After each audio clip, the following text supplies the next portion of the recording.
unmute it when you have any question. And also, as you know, you can also write your questions in the chat box, whichever way you feel comfortable. So welcome. And please let me know if my voice is too low or if I'm speaking too fast or some terms I'm using are not clear, so that we can be together in the same conversation.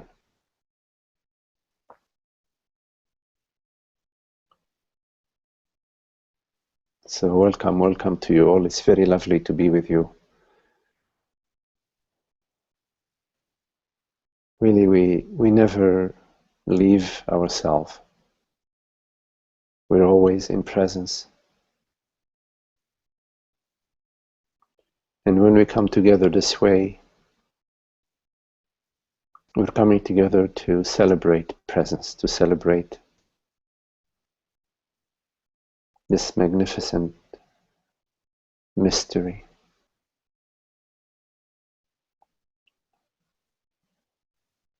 So in this coming together, we come together in our openness. We are open, we're interested, we're looking, we're inquiring. And there is a beauty about being open, about openness, about inquiry. It's a curiosity, it's a deep interest. It's not a superficial curiosity, it's a deep interest in truth and in living the truth of our understanding and in developing our understanding, deepening our understanding.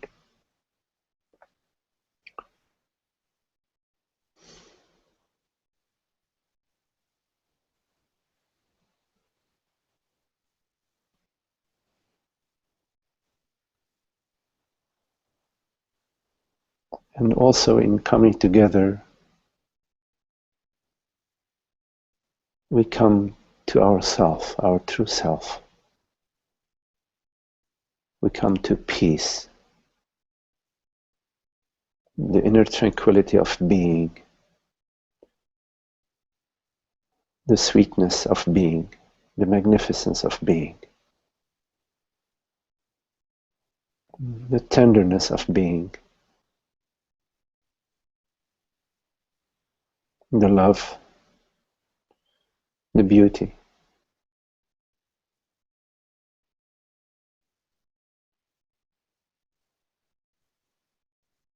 We are this one reality, the reality of consciousness that is not divided, that is not segmented.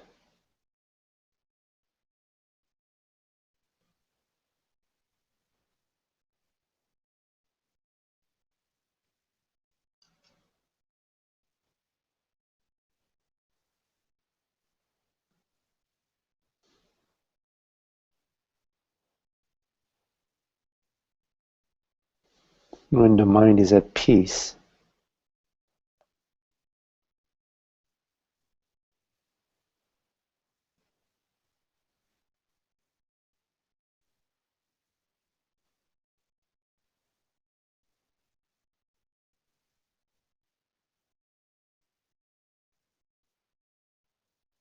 there is a radiance, the radiance of the self, the radiance of being.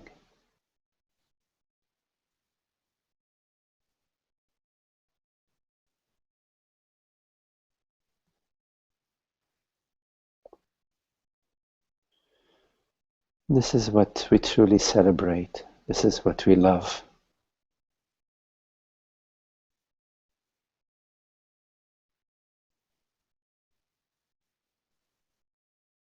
When you are happy,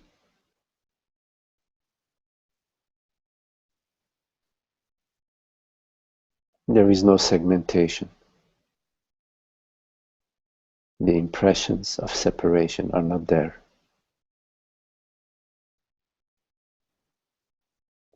Sometime, or maybe oftentimes, we mistake our happiness to be due to some external cause. But there are no external causes to the reality of consciousness. There is nothing external to consciousness.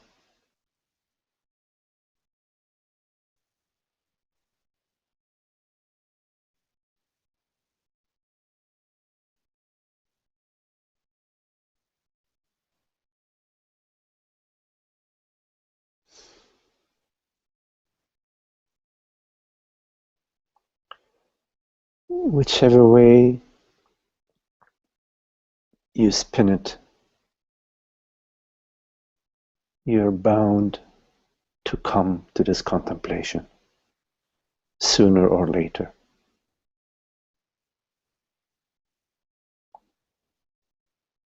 Now you are here.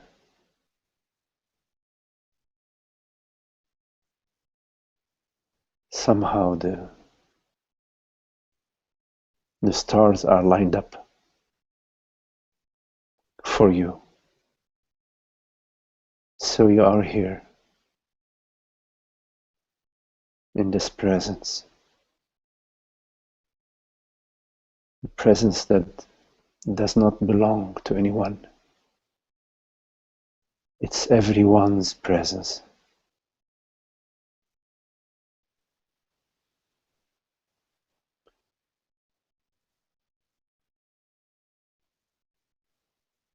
And in this presence there are no separate impressions.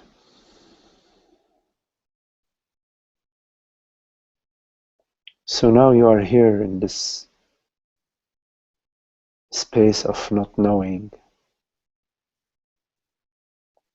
where the mind has nothing that it can grasp, nothing that it can hold on to, because the mind is dissolved in presence, came home.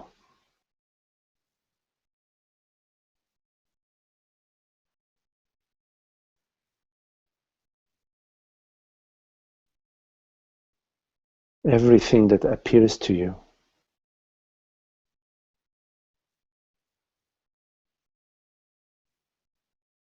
is made out of you consciousness. Like in your night dream,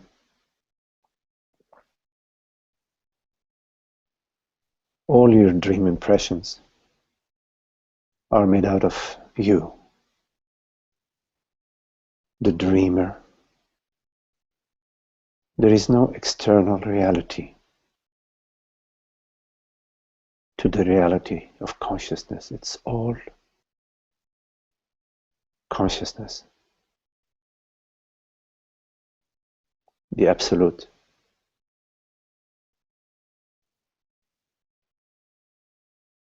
The ultimate reality.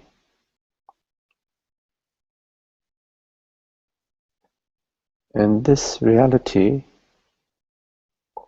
the reality of consciousness, is what we refer to as I. I presence, I beingness, I awareness. Not I, a body-mind,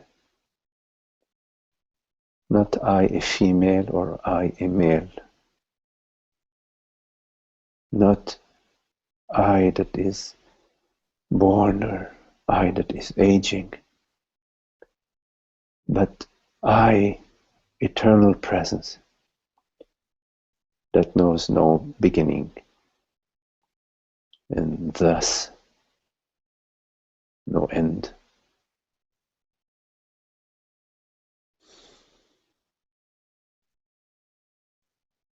So the recognition is the recognition of yourself, of what you truly are. I, consciousness, recognize I as the reality, unborn, unbound, undefined, unstained, unaffected by the waves in the ocean. The ocean is unaffected by the waves of the ocean. I am unaffected by my dreams.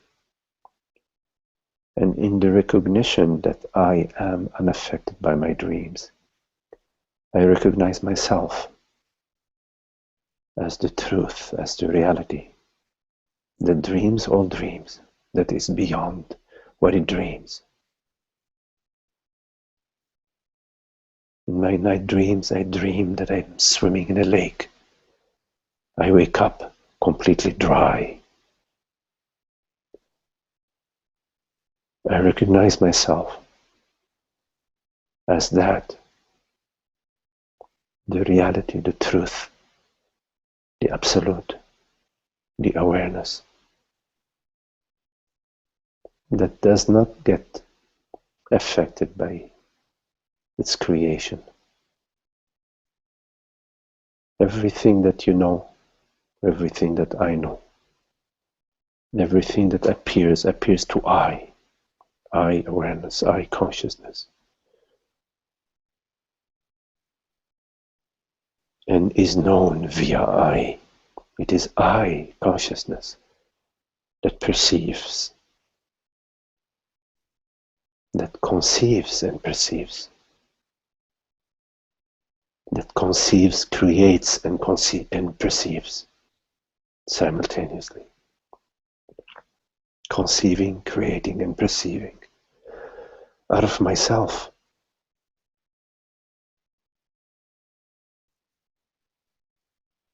The idea or the belief that I am created is archaic. It assumes an external creator.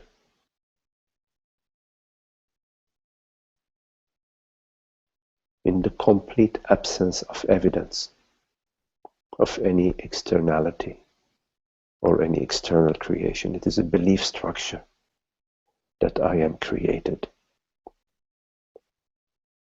I am not created, I am not conceived, I am the creator and the conceiver and the perceiver.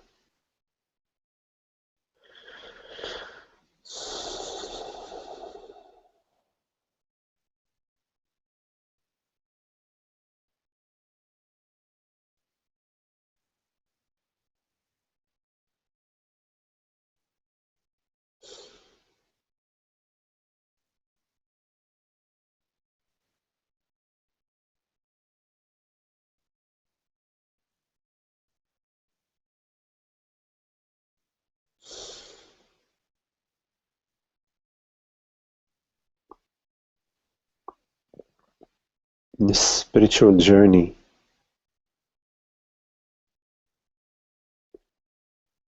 is a journey from oneself to oneself.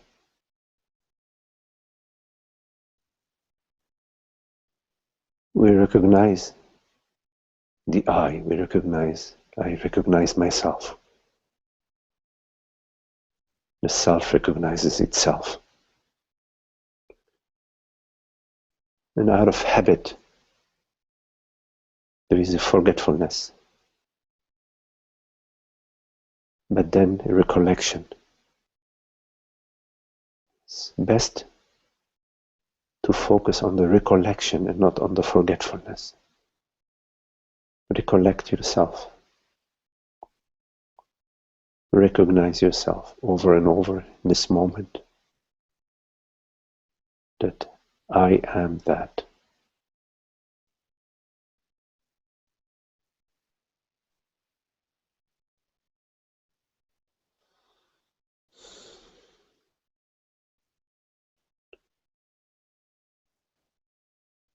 In a way,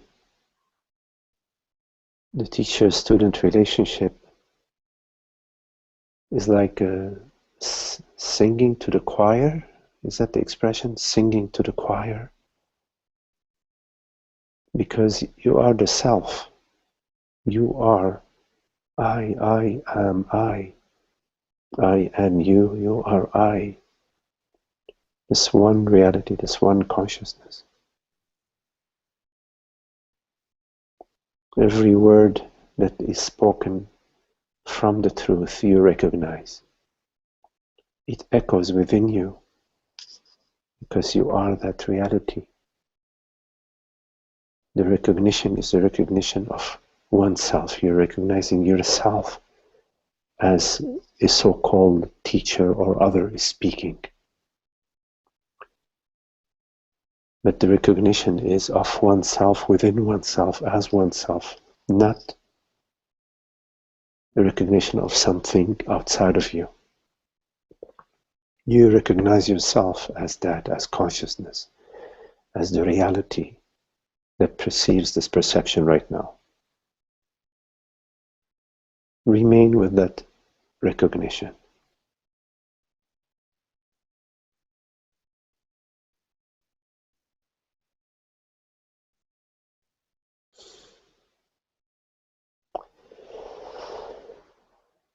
Well, I don't want to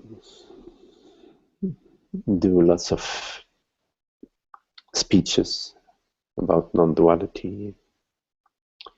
I rather we interact through any questions that you would like to ask, anything that you would like to clarify or you want to explore.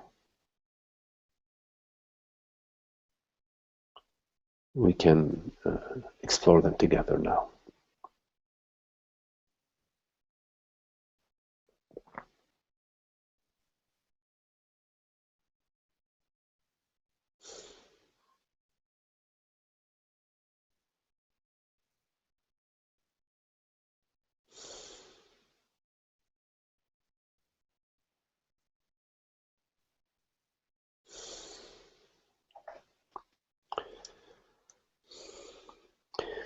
Hello, Ananda. So you're right, my sweetheart was visiting last night. We usually love closeness, but I had a sense of being smothered. I dreamt that I was in a crowd and being so pressed by them that I was feeling anxiety. There was a strong, separate impression. Okay, Ananda, is there a question?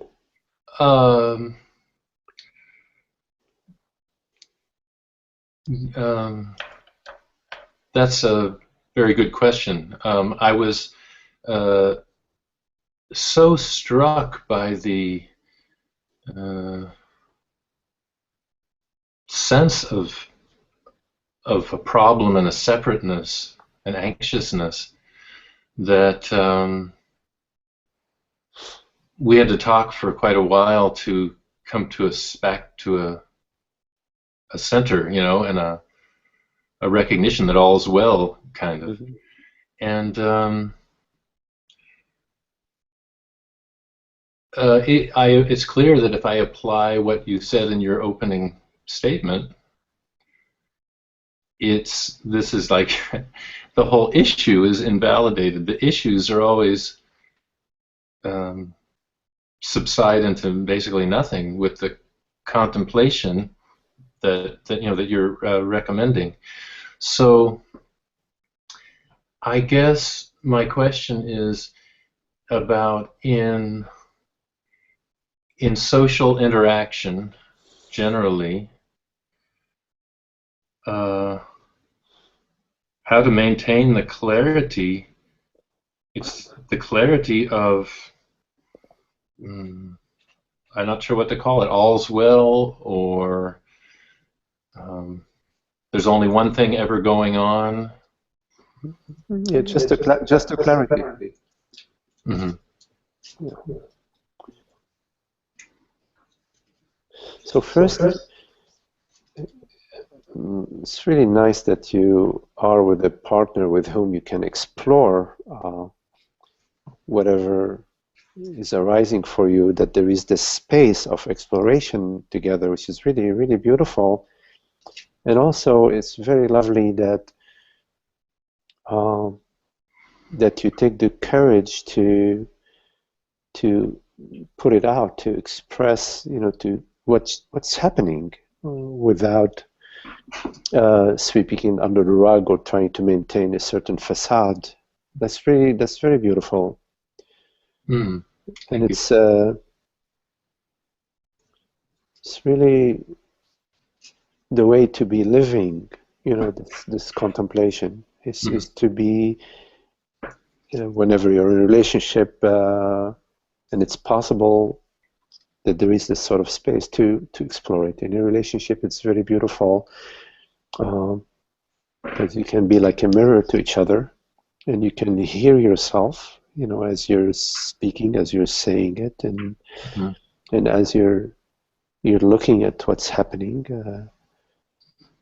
There is a looking, and looking is there is a purity to looking before the judgment or the evaluation come in. There is a purity to looking, which is really very, very lovely. So it's sometimes when you have a problem, the main approach to the problem is just to look at it, not to try to solve it, but to simply look at it, to simply be as transparent in presence to the problem. And then it could be a mathematical problem, a scientific problem, a physics problem, or other relational problems. And just out of the looking, there is as if the situation sort of starts to show you the path, show itself. It shows itself. So that's the clarity of looking. Now, in relationship, it's really important in the non-dual perspective to realize that, or contemplate, that you're never relating with an other. That relationship is a relationship from oneself to oneself. So from consciousness as consciousness to consciousness. The relationship is consciousness to consciousness. That's the contemplation. Is of course the bases are loaded in our conditioning to perceive a me relating to another, and therefore there is a whole process of management, of trying to sort of maneuver myself vis-a-vis the other in order to win their graces or their love or impress them, or positioning myself. And that's although that's the conditioning, in your contemplation,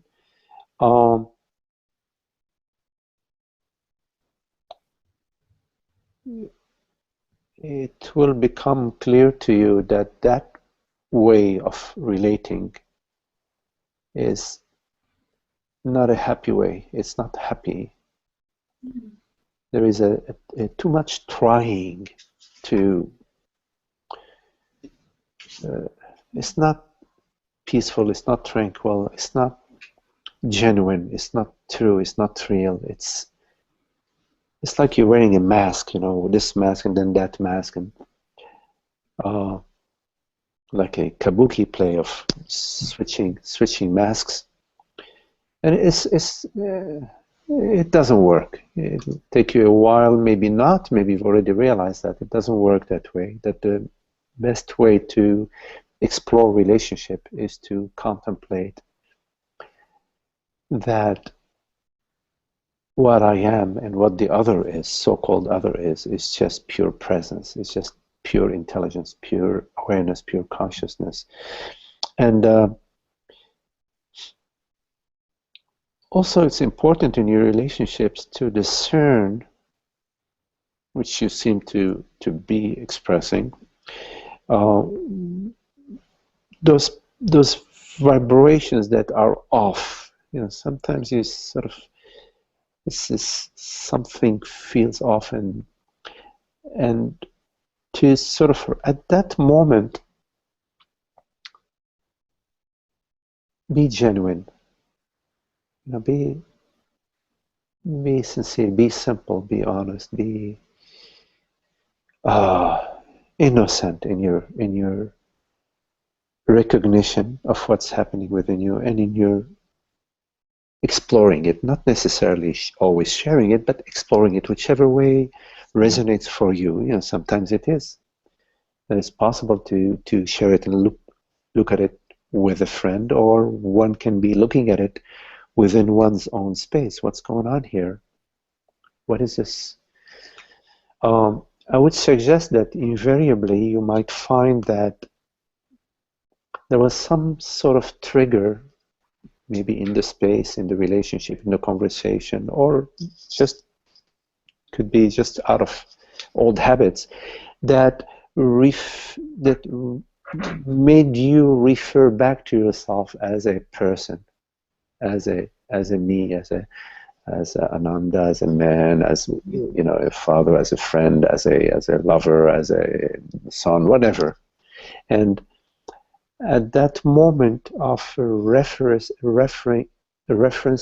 back to yourself as an entity, not as consciousness, you also automatically refer to another as somebody else, that now there is a pull and a sort of some sort of maneuvering,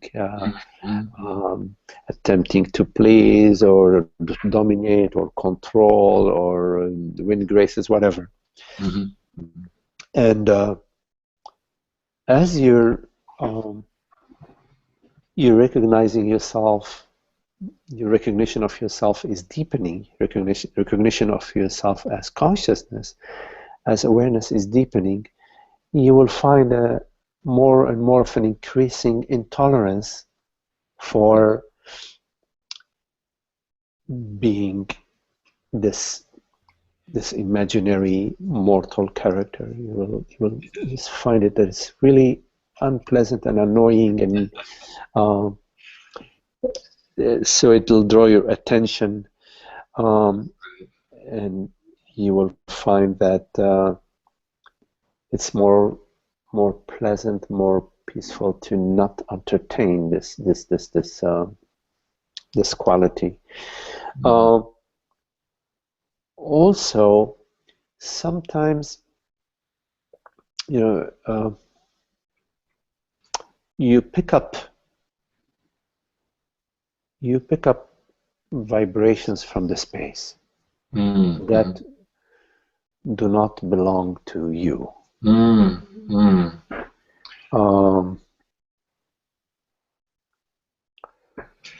I wondered with my work, you know, I go with the family, the person's dying, it's very intense. Sometimes it's 3 or 4 visits like that in one night.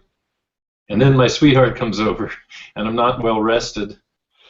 There's a lot going on in the space of the body-mind there. Yeah, but you see, as an image, you know, as a metaphor, consciousness is like a black hole. Everything that comes to it dissolves in it. As it approaches the black hole, it speeds really increases, and then it speeds becomes, and it just it can't return. It's a so that it's perfectly possible to remain in this untroubled reality. yes, yes, absolutely. Now, it's important to notice that whenever there are remnants, whenever there are residues, echo, there is a me conversation.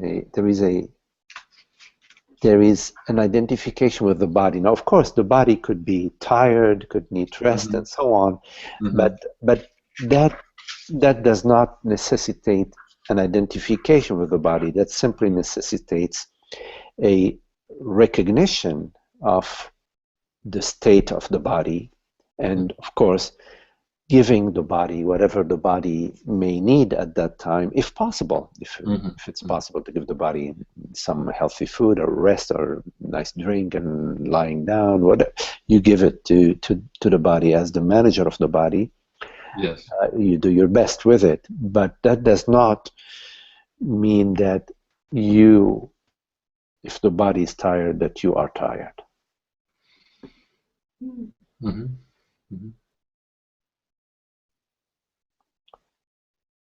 So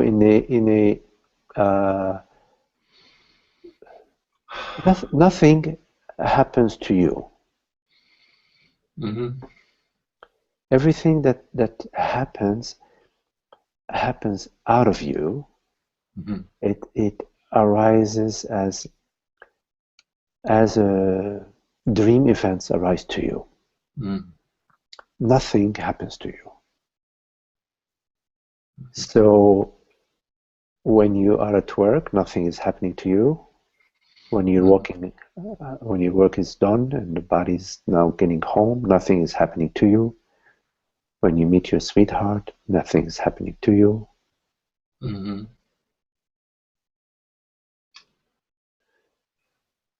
And so as soon as there is the impression that something is happening to you,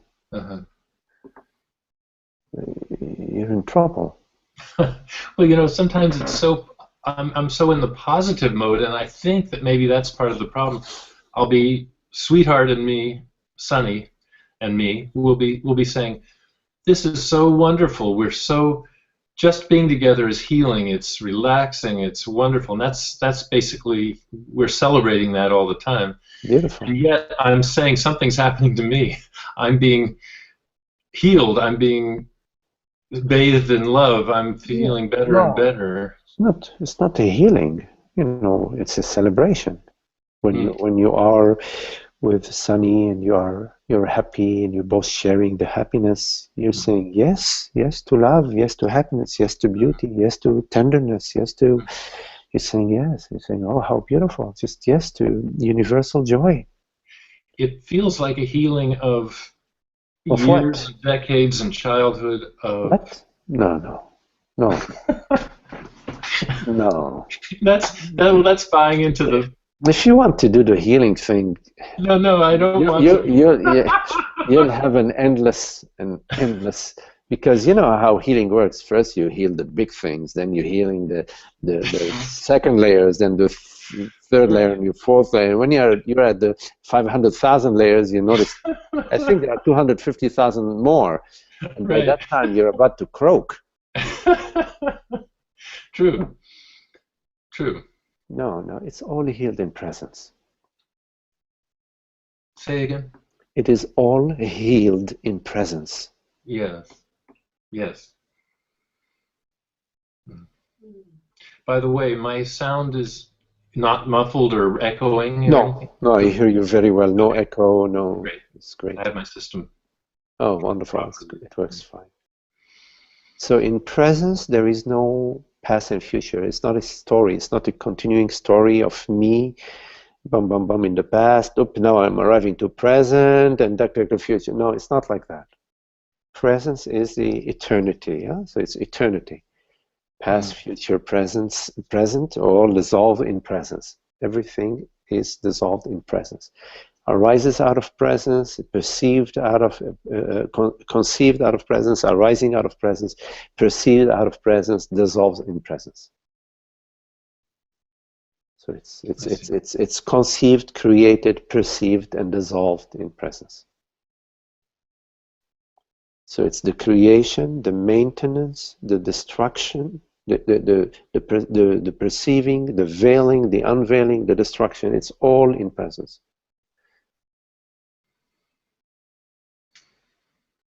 So I wouldn't trouble myself with healing the so-called past, because I don't know what that past is, and I have too much to celebrate to try to heal my past relationship with my mother, my father, my brothers. Please, no, thank you. No, we'll let that be.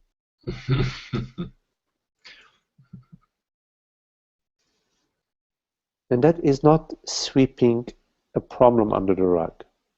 The problem, if there is a problem, occurs right now. Me perceiving myself as me and you out there, and I'm trying to impress you, and I'm trying to teach you, I'm trying to show you, I'm trying to, that I don't want to sweep under the rug. That I want to perceive, I want to look at, I want to see. I want to recognize that is dissecting, dividing the indivisible. Because the wholeness, consciousness present is not segmented. There isn't like your consciousness and my consciousness. That's just a story. There is just I. We all refer to I as presence, I as consciousness. One I. So in my storyline, it was humorous to myself in this morning that I said, I'm feeling smothered, or something like that.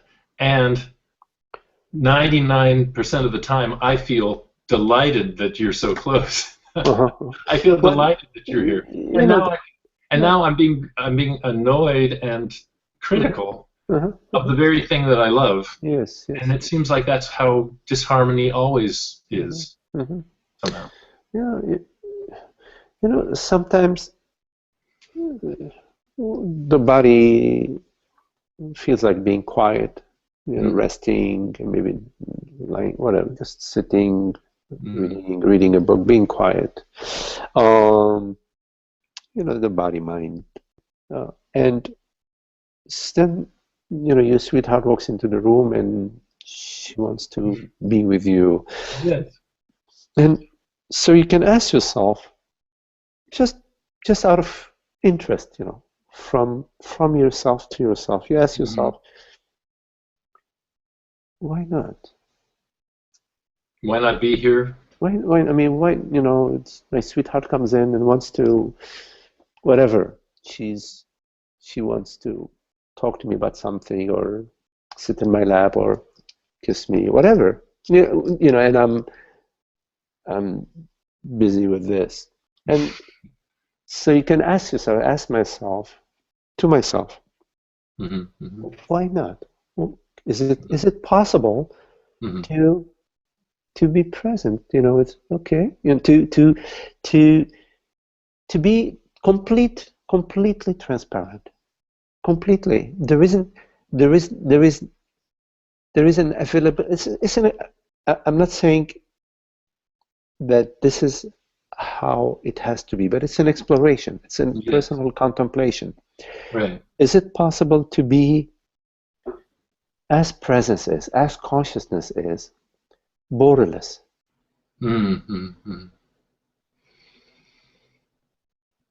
So I ask myself this question, and I remain open with that question, and I explore this question in my relationship with my sweetheart. Whenever it happens, I explore that question within myself. I'm exploring that question in my relationship, not necessarily verbally, but within myself. I am living the exploration of my question in my relationship. You follow? Yes. You would be surprised. No surprise. Not so many surprises. I'm actually already in an open space. Yes. And when something comes up, it's, oh, that's interesting. Yes, interesting. So one listens. There's a listening space. One listens, and it's very beautiful. Mhm. This just brings up a really interesting thing. Another person is so compelling in their consciousness. They are consciousness. And yet they're so subtle with such, there's their perception, there's their response, there's Yeah, their feelings. beautiful. It almost seems like there's two, it seems like there's two consciousnesses. Hmm? You When know, you the go, person, the when you person I'm face to face with. when you go to the museum, yeah, Yeah. you're face to face with a beautiful painting, you know, with a Mm-hmm. Rembrandt or Monet. You're face to face, and then you go to a different painting. You're face to face with a totally different, Mm-hmm. you know, painting. Yes. Mm-hmm. Mm-hmm. There's, what are you face to face with? Well, the common denominator, my presence is there. You're faced. You're is consciousness face to face with itself. Mm-hmm. Like right now. Okay, right now. Mm-hmm. What is it that's facing what? What is facing what right now? What is facing what?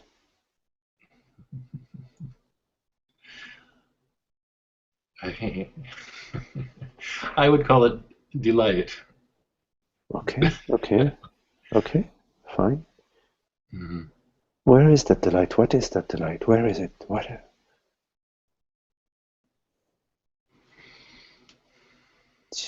Yeah, it's delight in it's a non-dual. Let's say non-dual delight.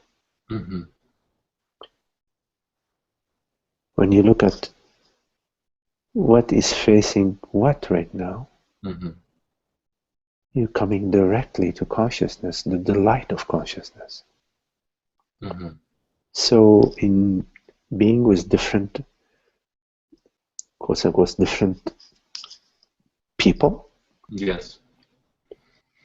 you don't move away from the delight. Mm-hmm. This does not mean that if you are facing a painting that you don't enjoy, you don't quickly move on to the next one. You don't need to spend time in Mm-hmm. front of a painting or that you don't enjoy, that you find it just doesn't, it's not resonating. Mm-hmm. So you move on without a story, Mm-hmm. without writing the story. Without a complaint to the curator. What's this? You know, you could, you might have some spare time, and who knows, maybe the curator gets enough similar letters. Next time you come to the museum, you will find only the paintings that you love. Yes.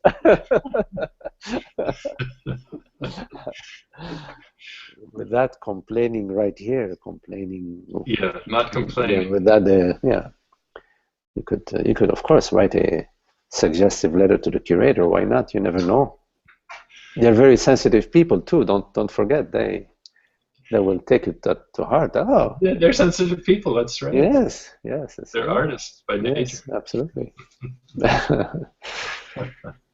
Well, this is great. This is great. I sense I have a sense of the resolution beneath the whole issue. It was such a striking thing, though. I had dreamed somebody was pressing against me, pushing me Mm, against the counter. I thought, are they going to pick my pockets? What's going on? mm-hmm, In the dream, I started pushing them away. mm-hmm, And I mm-hmm, realized Sunny is behind me, holding me mm. with her loving I see. self, you know? Mm-hmm, And mm, she's she doesn't deserve any censure mm. for this, but I You, felt yeah. bad. You know, uh, the way the shadows continue to haunt us is by remaining shadows. But when we go to them and turn the light of awareness onto them, there are no more shadows. They just shine in the light. So yeah.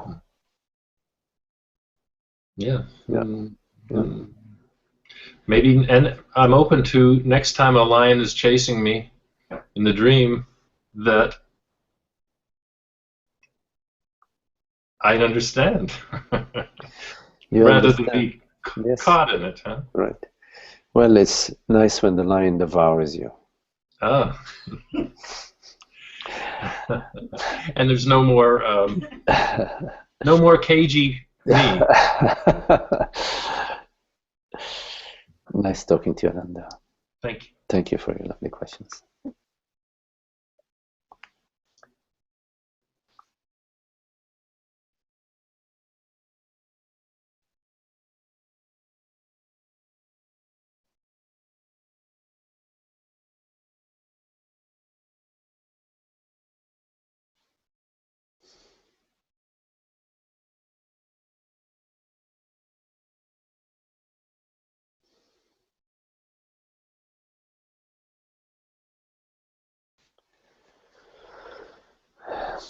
So if there are any questions.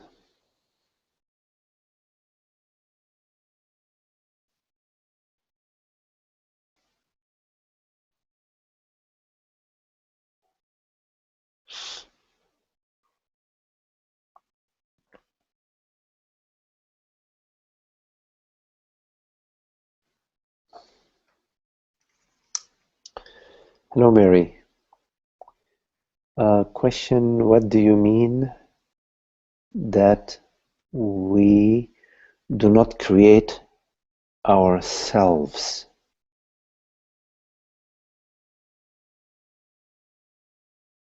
Did I say that?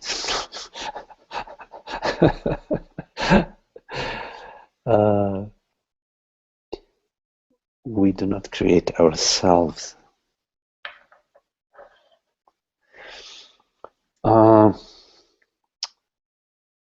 Mary,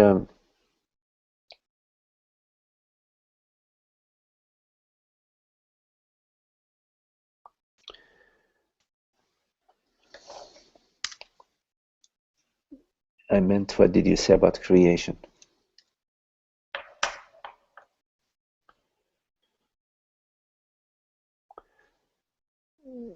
So, Mary,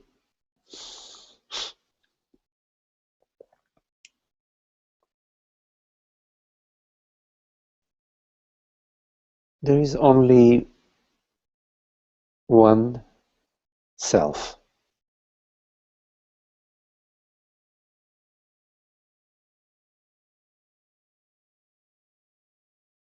That we refer to as I. But this self that we refer to as I is not a thing, is not a person, is not a mind event, is not an object. It is that to which all mind events, all thoughts, all perceptions, like this perception, all sensations, bodily sensations, like this bodily sensation, appears to.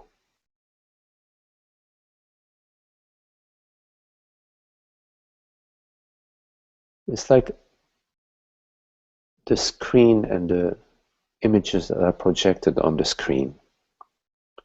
There is one screen that has no borders, an infinite screen of awareness, and infinite minds, infinite images. The images appear on the screen. They depend on the screen. When you are looking at the images, You are actually looking at the screen.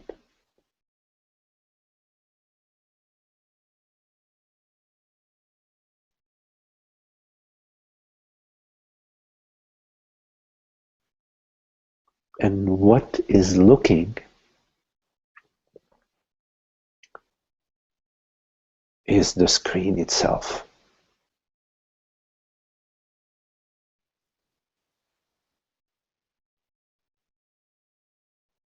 So it's a looking screen, an aware screen, an aware presence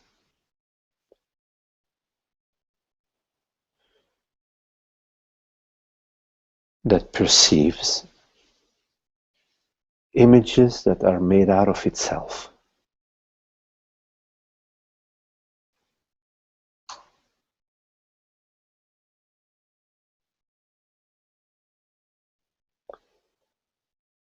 This is like the ocean, and out of the ocean there are infinite waves. Every wave is different. But every wave is arising out of the ocean, is made out of the ocean, is created by the ocean. It's experienced by the ocean. And dissolves in the ocean.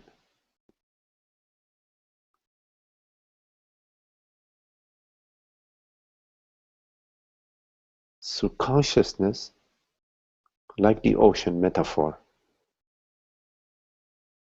conceives the wave, infinite waves, creates them, experiences them, destroys them.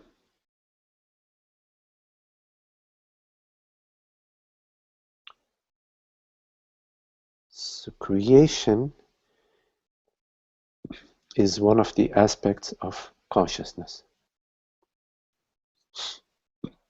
Consciousness conceives, creates, perceives, meaning experiences, destroys.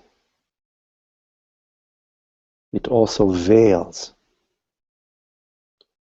The veiling of consciousness and the unveiling is what the non-dual conversation is about. The veiling is consciousness believing that I'm a woman or a man, that I, meaning I as consciousness, universal consciousness, am this mortal body mind. That's the veiling, which we refer to as identification, or we refer to it as ignorance, the ignorance of our true nature, the ignorance of truth, the ignorance of the reality, which is the reality of consciousness, and believing that consciousness is the mind, that consciousness is an event, a mind event.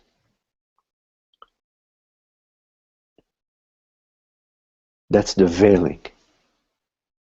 And the unveiling is the contemplation of consciousness, the contemplation of the reality,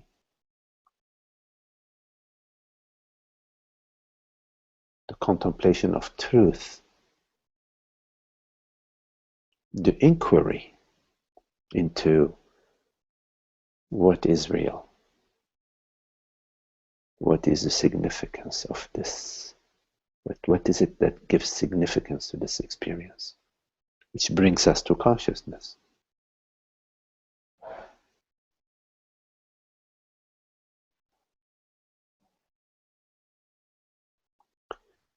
In ignorance, there is a belief that there is an external creator that creates us in 6 or 7 days, creates the world, body, mind. But the metaphor of the creator in Christianity refers to consciousness, that consciousness creates all worlds, bodies, and minds. And then when it's tired of playing with them, after 6 days it rests. It rests in deep sleep, which is the recognition of oneself. Well, it's really more than deep sleep, it rests in presence. It rests in itself, as itself. So in a way, our journey, our spiritual journey, is from Monday to Tuesday, Wednesday, Thursday, Friday, Saturday, and then to Sunday, the day of rest, using the Christian metaphor of the holy day being Sunday. So it's a journey towards Sunday. But then when we arrive at Sunday, then we are in the eternity of the Sunday, the day of light. It's really not a day in time. It's the timeless revelation of the self.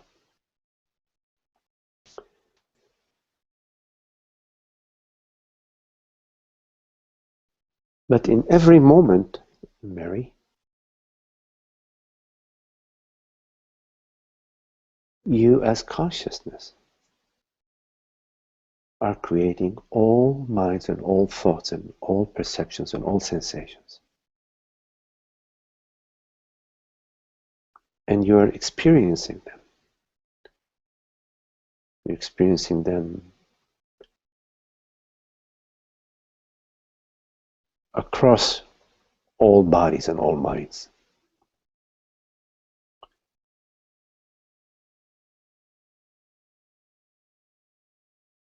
Now, from the mind's point of view, the mind in ignorance says, oh, no, it's not like that. I am experiencing this mind. And you are experiencing a different mind. But in fact, Mary, mind does not experience. Mind is experienced, meaning thoughts. When we refer to mind, sometimes we refer to thought, meditations, memories, are experienced. They do not experience. A thought does not experience. A thought is experienced. So minds are experienced. So this is why the contemplation is, what is it that experiences this experience right now? What is the reality of this experience right now? And in this contemplation, you will come to the reality of consciousness, which is the first step in the non-dual teaching. And then you can contemplate, well, now that I know that I am consciousness experiencing this mind, this perception, this thought, this sensation, what are the quality of I consciousness? And through the inquiry, through the investigation, through the study of consciousness, you will come to the realization that consciousness is borderless and universal. It is not contained in any mind, in any body, in any brain, in any container. Consciousness has no containers. You could say that everything is contained in it, but it is not contained.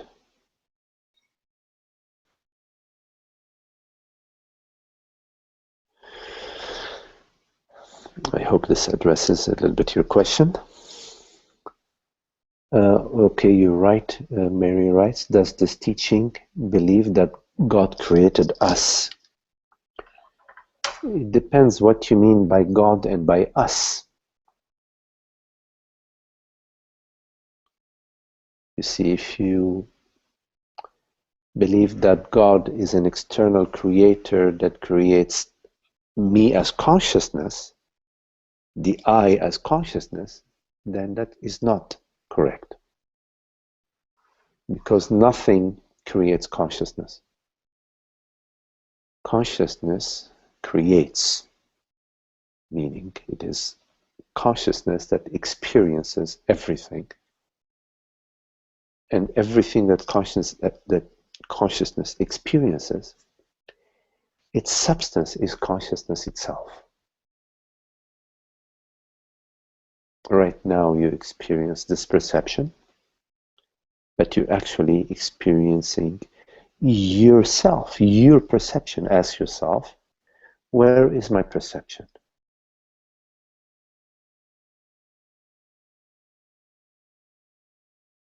What is it made of? What is its substance? How far apart from I as consciousness, is it? You will come to realize that your perception is at zero distance from you as consciousness, and is therefore made out of. Its substance is you as consciousness. So no, God is consciousness itself, does not create consciousness. But as we talked a minute ago, a few seconds ago, about consciousness creates a dream, creates a perception, like when you're sleeping at night, you create a dream of, for example, being in Hawaii or traveling to New Delhi, or having dinner at Falls Church in some restaurant. These dreams, you create them. You as consciousness create the world, the body, the mind. All these impressions, the dream impressions, as well as the waking dream impression.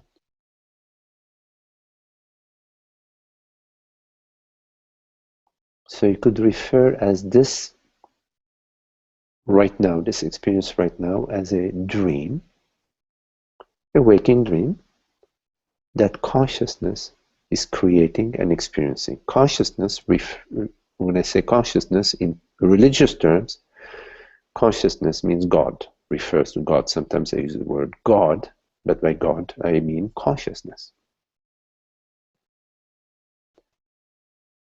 So you could say that yes, God, meaning consciousness, creates us, meaning world, body, mind experiences, world, body, mind events, dream events.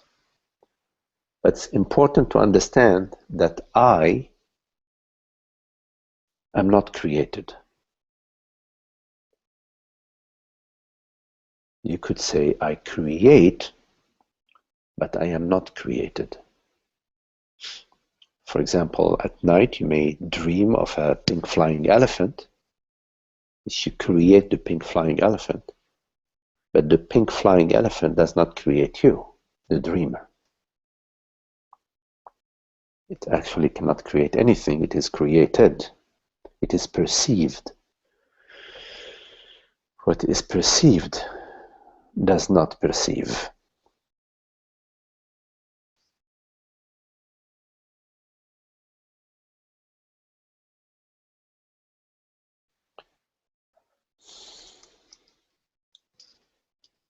So it's really important that the word in your question, does this teaching believe that God created us? There is no belief that's being taught here, Mary. There is nothing being taught here. It's a contemplation. It's not about teaching somebody a new belief.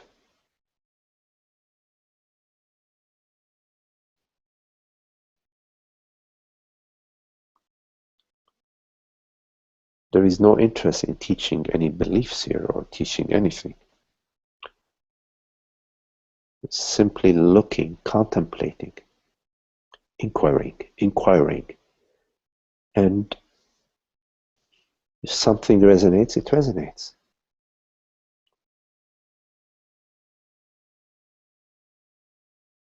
We stay in the contemplation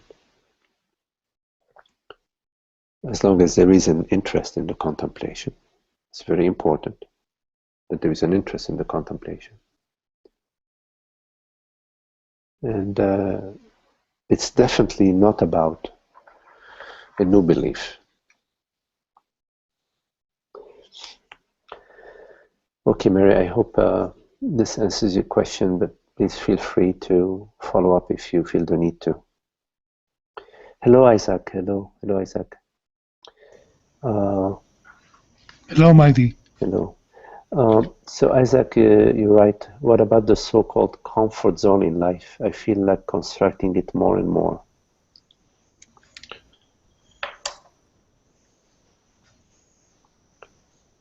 What do you?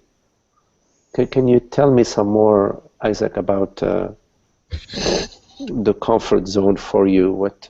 How do you reference that? It's like having a space where you can be at peace and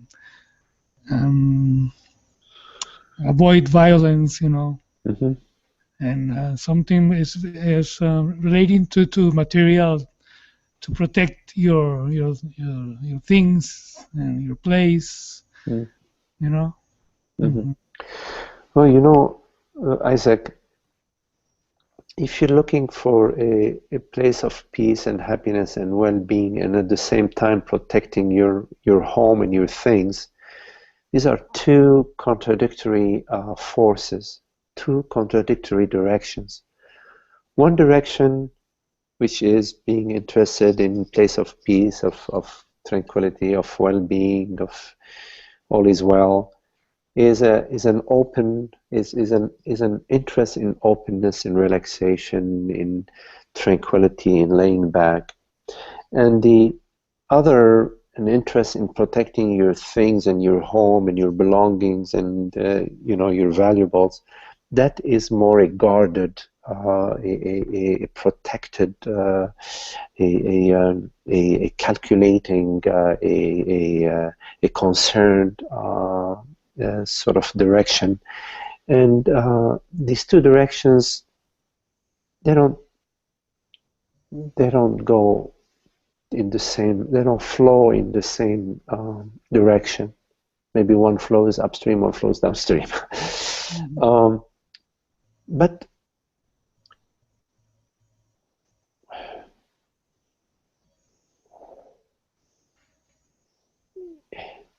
in worrying, and please correct me if I misunderstood your question, but in being concerned and worrying about your comfort zone in a worldly fashion, about the things in the world, your home, your belongings, etc.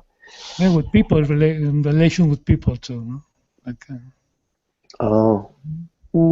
Okay, in terms To of talk too being, much, not to discuss, not to, you know. Yeah. Okay, let me come to that as well. But just to say, like in contemplating your comfort zone as being comfort of the world, of the objects and things in the world, and your relationship in the world as well. Yeah. That there are two ways to come to it. Okay. One way is to become really, really wise and insightful and of course intelligent and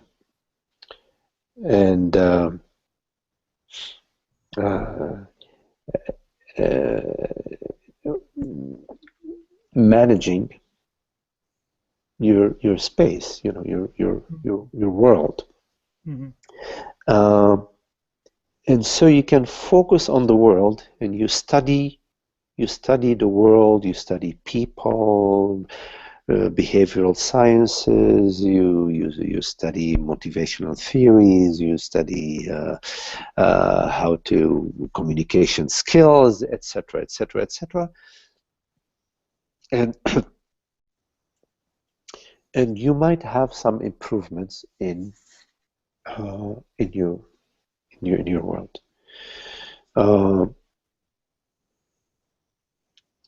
The This direction starts with an assumption that is unexamined. Mm-hmm. The assumption is that the world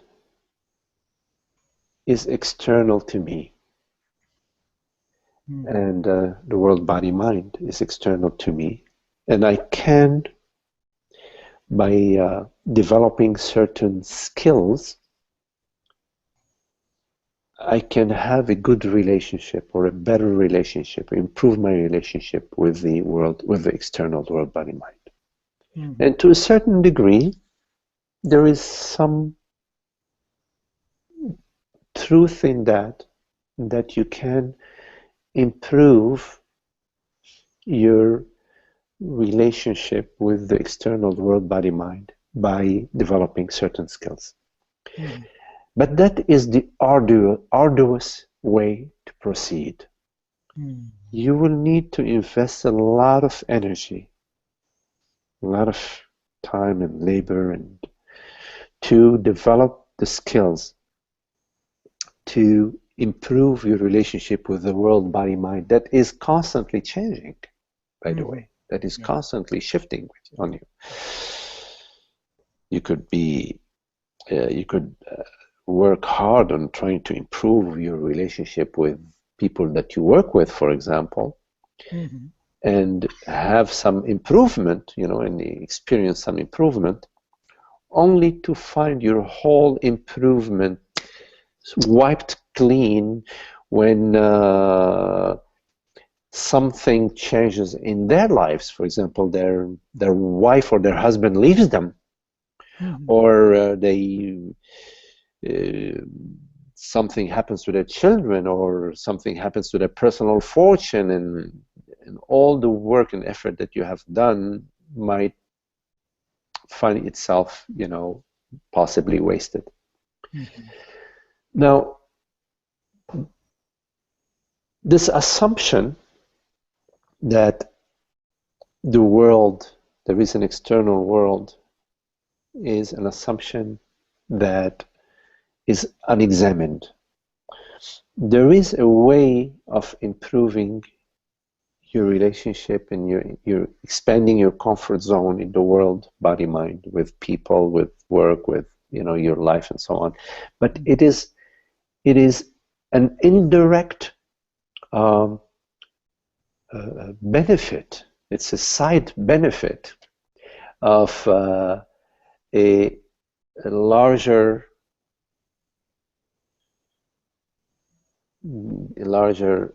revelation, a larger gift.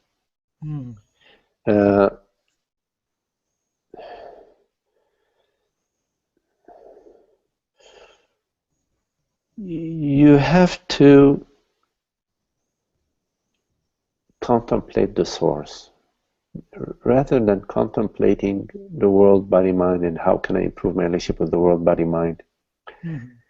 If you're really interested in your comfort zone, in expanding the comfort zone,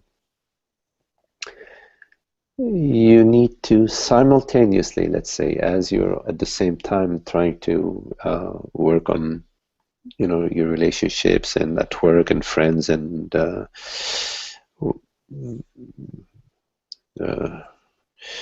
family, whatever you're working on, simultaneously you need to examine the source, contemplate, what am I truly? What is the reality of my experience? What is it that is real in my experience? Because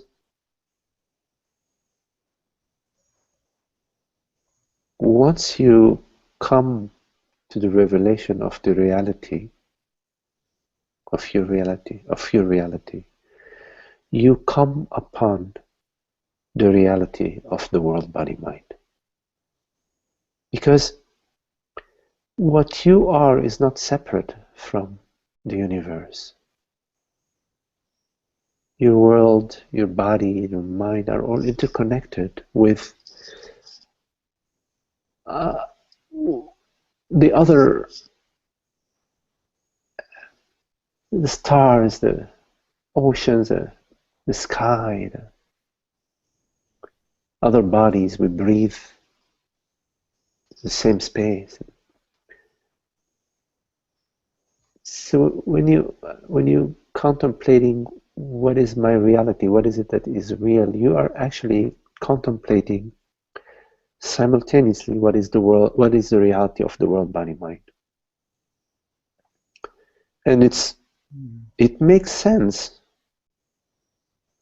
to contemplate what is the reality of the world, body, mind, because you might be exerting a lot of effort based on the wrong assumptions.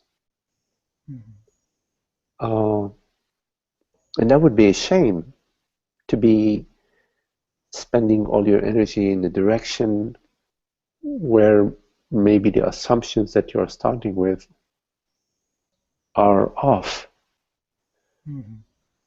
So it makes sense to, as you are doing what you're doing to improve your stake in the world, body, mind, it makes sense at the same time to be contemplating, wait a minute, what is it that's real? What is it that's real? What is the reality of my experience? Because the reality of your experience is the reality of the world, body, mind. You're experiencing the world.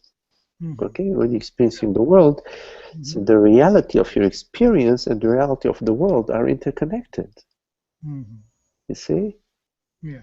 So when you're asking what is my reality, you're at the same time asking what is the reality of my experience of this world that I'm experiencing. And when you come to a certain clarity about what is my reality, meaning what is the reality of this world, that brings you closer to the truth. And then you can relate with your experience out of a more true understanding than if you just lived in the world with inherited belief systems from family, culture, etc. It makes perfect sense to be contemplating, because if we don't, then we're repeating what we've inherited. Yeah. And if we look at our parents and our teachers, you will find that they're really not happy. Yeah. Even when there is wealth and health, you will find that there isn't happiness. So why should we follow the same path and teach our friends and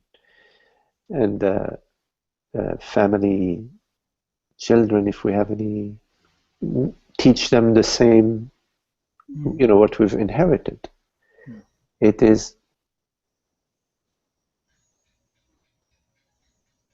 makes perfect sense if you're interested in the comfort zone, to also be interested in reality. Because you don't want an illusory comfort zone. No. You want a real one. You want something that really delivers. Not, you don't want just a band-aid on the wound. You want a cure. That's right. Or a good diagnostics of the illness or of the disease.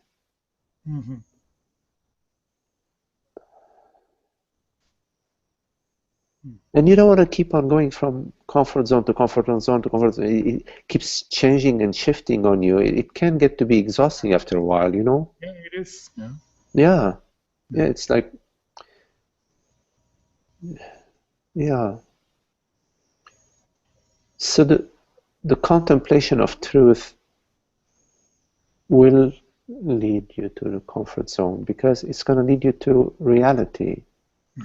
And whether reality will lead you to comfort or discomfort, at least it will be real.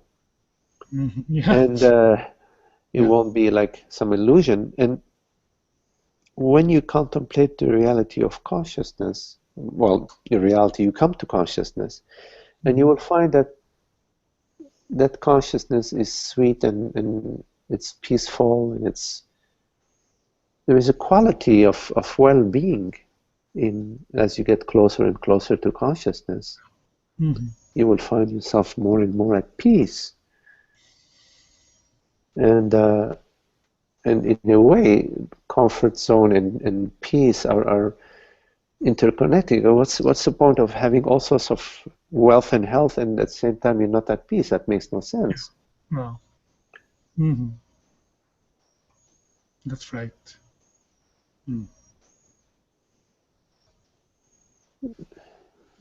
Yeah. Yeah.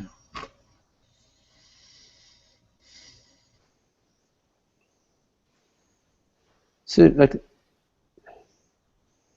the waking dream, you know, life, what we refer to as life, and consciousness are not two separate things.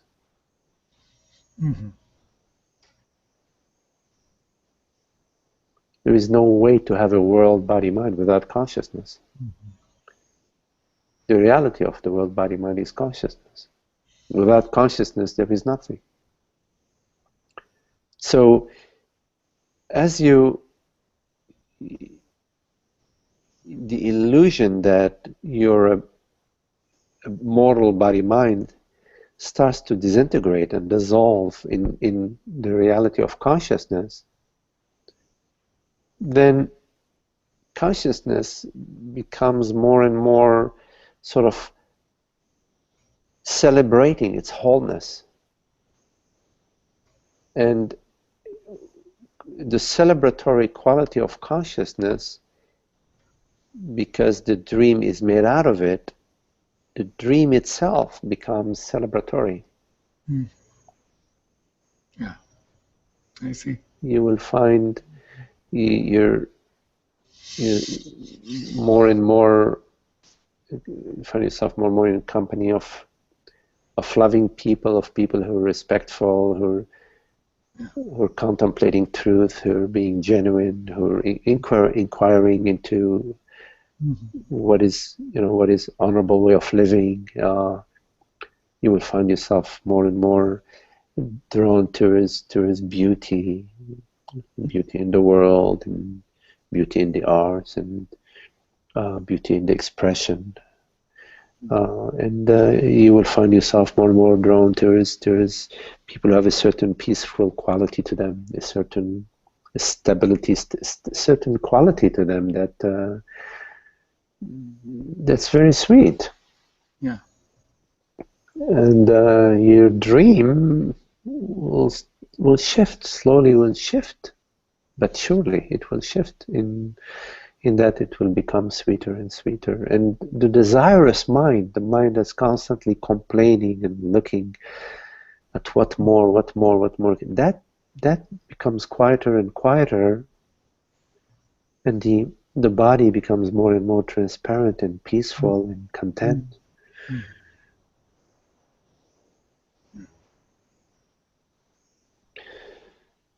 And you will find people that are living this this revelation, and there will be an inspiration for you. Yeah, sure. Well, you are one, really. Thanks, Maggie. Okay, Isaac. Yeah, very beautiful to see you.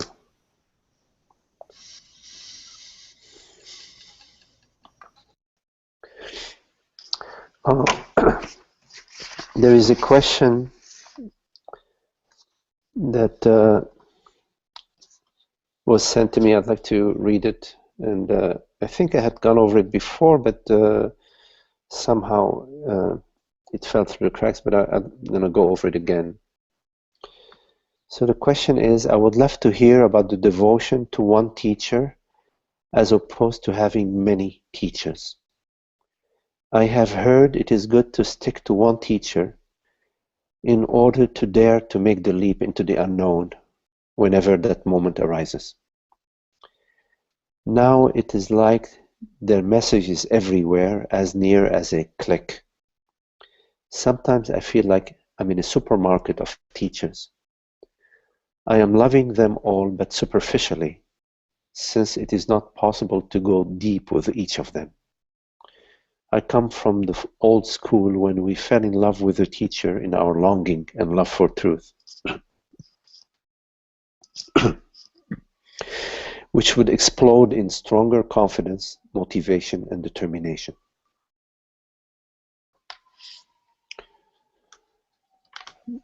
So the question is about teachers, and she would love to hear about the devotion to a teacher.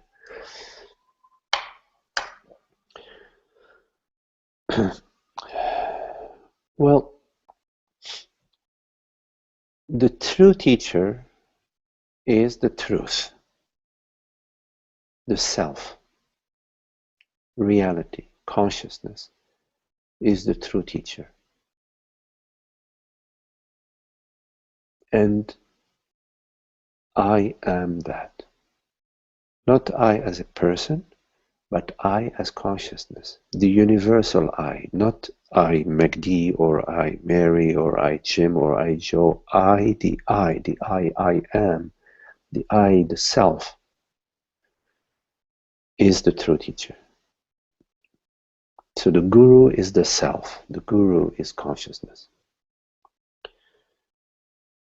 Having said that, consciousness creates a form that the mind can relate to. That through this form, there is expression of truth, and the purest expression is the resonance of the stillness, the resonance of silence, that is the resonance of presence, the resonance of the self, the resonance of consciousness, that one experiences around certain teachers. So the most important recognition is the recognition of that as your teacher. The stillness, the silence that resonates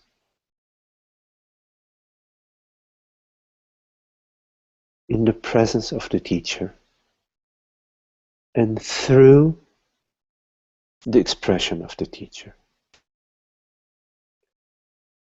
There is also the resonance of the mannerism of the teacher, the way they move and live, the way they manifest in this dream.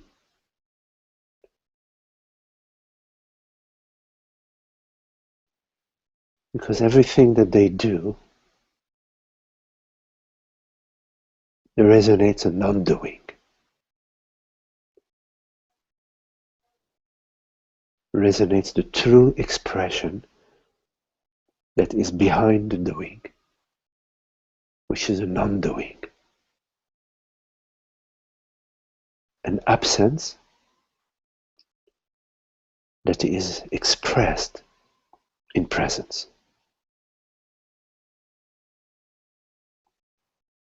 When you recognize this quality, you're recognizing your teacher, you're recognizing the self.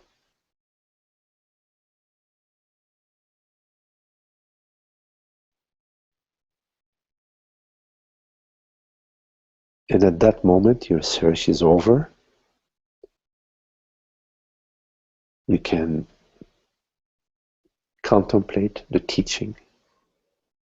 You can contemplate the form that the teacher expresses. You can explore your questions.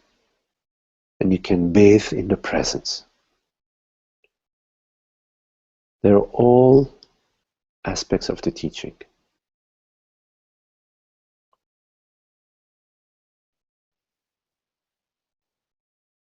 So it's true that there are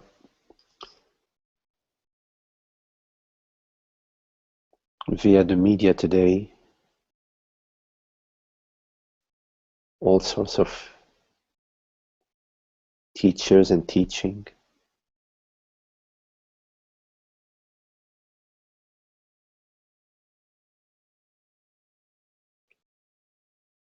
But it is best to follow the highest resonance, not to compromise that. And of course, once you recognize that, then you do your best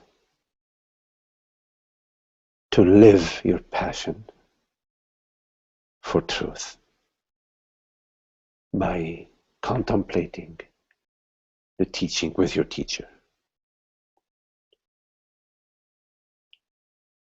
This will require your devotion, not to the teacher, your devotion to truth. You're devoting your life, not just mentally and conceptually, but actually to being with the teacher, seeking the company of the teacher, exploring your questions with the teacher, and making the teacher and the teaching a central core of your life. That is your gift from grace. And it's up to you to say yes to that gift. But that gift is available. And it awaits your recognition and your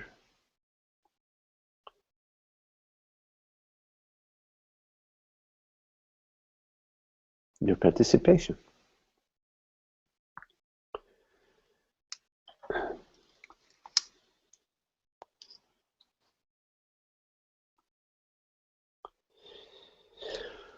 Well, I hope I answered your question. And again, this Hangout is going to be on recorded on YouTube. You can visit it again and go over whatever parts you missed.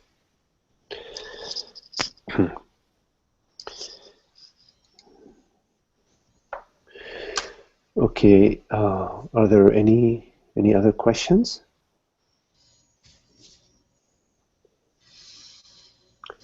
Okay, so I thank you very much for your lovely company, and Thank you, Bhagavad. thank you, Isaac, and everybody. Very lovely to be with you, and we'll see you again soon. Thank you. Bye. Bye.